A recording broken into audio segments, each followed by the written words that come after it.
Hi, this is a short video about the XL wireless temperature system. First thing we have to do is to remove the temperature sensor from the packaging.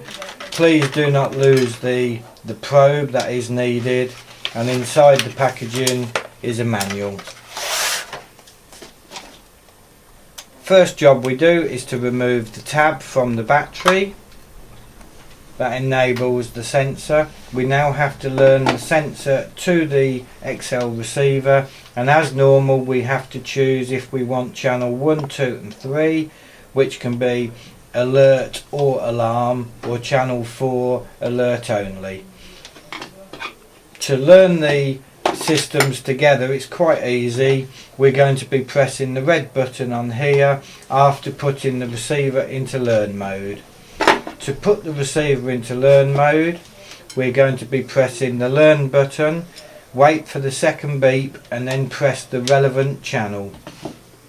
So using a small screwdriver, learn button, press, wait for double beep,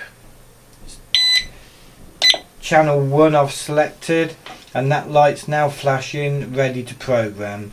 If you wait too long it will time out, and we're going to time out now just to show you.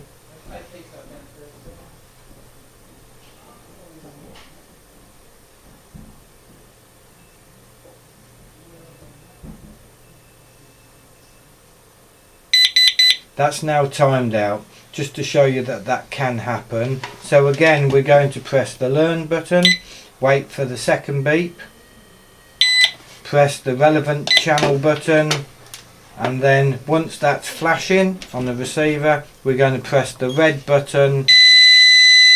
They've now learnt together, so the temperature sensor and the receiver are now learnt.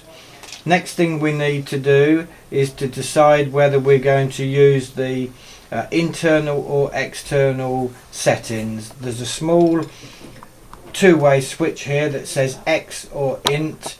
If you're using it inside, you slide it to int. If you want to register an external temperature you still mount this sensor inside, but we can slide it to external, and then we can use the probe that comes with every one, and we plug the probe into the back of the sensor, and then the probe can be put through a hole in the wall and it can register the external temperature sensor temperature. Next thing we do is to select the high and low temperature. There's a high button and there's a low button. If we press the high button and then use the up and down buttons, we can select the temperature that we want maximum set. To set the low temperature we press the low button. Again we use the up and down buttons and we select the temperature we want to select. The next thing we do, it's now active. If you want high and low temperatures monitored you need the high and low showing on the left hand side of the screen. If you want to remove either high or low, if you press high, high will disappear and then it will only register a low temperature. If you want high to come back you press high, provided it says high in the screen it will register the high temperature. Again low, if you press the low button, if low disappears from the screen it will not register a low setting. If you want low back you press low and then you will register a low. So provided it says high and low in the screen it will register both ways.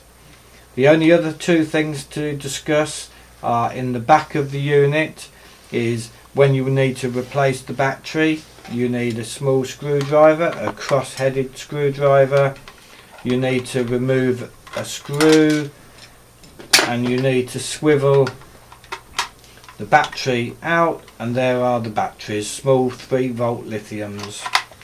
And also the last thing, inside the flap here is a reset jumper. If you ever get confused with the system, if you use the reset jumper that will start fresh. So that is the XL temperature sensor.